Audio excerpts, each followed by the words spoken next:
আসসালামু আলাইকুম ওয়া রাহমাতুল্লাহ। প্রিয় দর্শক, আজকে আমি আপনাদের এমন একটি জিকিরের সম্পর্কে বলবো যে জিকির পরে আল্লাহর কাছে আপনি যত কঠিন কিছুই চান না কেন আল্লাহ আপনাকে তা দিয়ে দিবেন। এই জিকিরটি আমরা সবাই জানি, কিন্তু এই জিকির দিয়ে আমল করার নিয়ম আমরা জানি না। আজকের ভিডিও জুড়ে আমরা সেটি জানবো।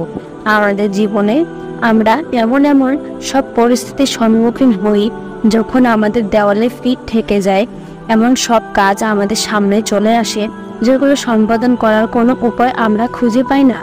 এ ধরনের কঠিন সময়গুলোতে নিজের কার্যসিদ্ধির উদ্দেশ্যে এবং মনের বাসনা পূরণের জন্য আল্লাহর শরণাপন্ন হওয়া ছাড়া আর কোনো উপায় থাকে না। এমন সংকটময় সময়গুলোতে আল্লাহর সাহায্য প্রাপ্তির জন্য রাসূলুল্লাহ সাল্লাল্লাহু আলাইহি ওয়াসাল্লাম আমাদের একটি আমল শিখিয়ে গেছেন, তা হলো ইসমে আজম এর আমল। কিন্তু কি সেই ইসমে আজমের আমল? এই বিষয়ে কি বলে গেছেন বিশ্বনবী সাল্লাল্লাহু আলাইহি ওয়াসাল্লাম? চলুন জেনে নেওয়া যাক। ইসমে আজম হলো আল্লাহ তাআলার মহান নাম। ইসমে আজমের মাধ্যমে যদি আল্লাহর কাছে কিছু চাওয়া হয় তবে তিনি বান্দার সেই চাওয়া পূরণ করে দেন।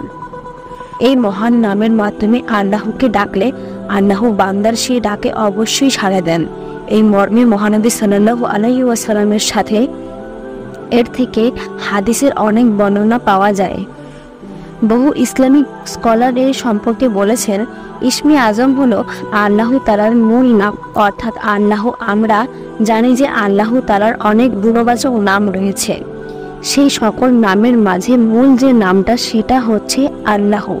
এই নামটিকে বেশিরভাগই ইসলামিক স্কলার ইসমে আজম হিসেবে আখ্যায়িত করেছেন। কোনো বান্দা যখন তার অন্তরের অন্তঃস্থল থেকে ইসমে আজম অর্থাৎ আল্লাহ বলে জিকির করে এবং আল্লাহ রব্বুল আলামিনের কাছে মনের একান্ত বাসনা পূরণের কিছু চায়, তখন আল্লাহ তাআলা তার বান্দার সেই চাওয়া কবুল করে নেন। ইসমে আজম সম্পর্কে রাসূল সাল্লাল্লাহু আলাইহি ওয়াসাল্লাম তার জীবদ্দশায় আমাদের অনেক কিছু শিখিয়ে দিয়ে গেছেন। হাদিসের বর্ণনায় পাওয়া যায়, হযরত আব্দুল্লাহ ইবনে বরওয়াত ইবনে রাদিয়াল্লাহু তাআলা আনহু তার বাবার থেকে বর্ণনা করেন, রাসূল সাল্লাল্লাহু আলাইহি ওয়াসাল্লাম এক ব্যক্তিকে এই দোয়াটি বলতে শুনেন।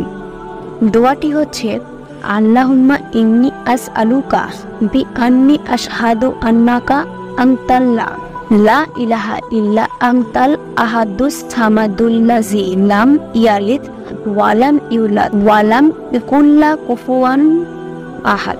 অর্থাৎ, হে আল্লাহ, আমি তোমার কাছে প্রার্থনা করছি আর সাক্ষ্য দিচ্ছি যে তুমি একমাত্র আল্লাহ, তুমি ছাড়া অন্য কোনো মাবুদ নেই।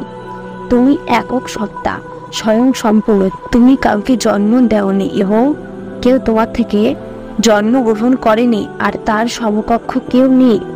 রাসূলুল্লাহ সাল্লাল্লাহু আলাইহি ওয়াসাল্লাম ওই ব্যক্তির মুখে এই বাক্যগুলো শুনে বলেন, সেই মহান সত্তার শপথ যার হাতে আমার জীবন, নিঃসন্দেহে এই লোক আল্লাহ তাআলার মহান নাম ইসমে আজমের উসিলায় তার কাছে প্রার্থনা করেছে।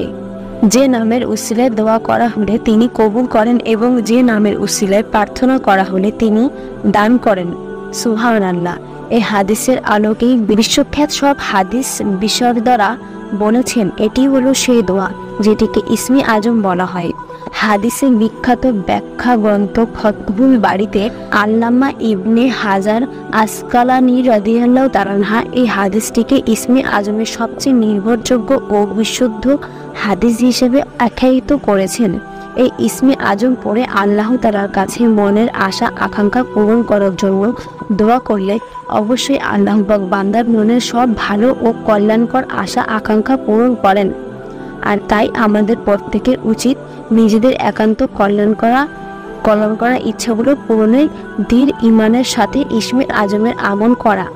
আল্লাহ তাআলা মুসলিম উম্মাহকে নিজেদের জীবনের সব আশা আকাঙ্ক্ষা পূরণে ইসমে আজমের আমলে যথাযথভাবে করার তৌফিক দান করুক, আমিন।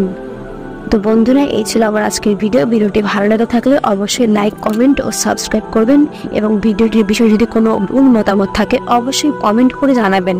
দেখা হচ্ছে পরবর্তী ভিডিওতে। আল্লাহ হাফেজ।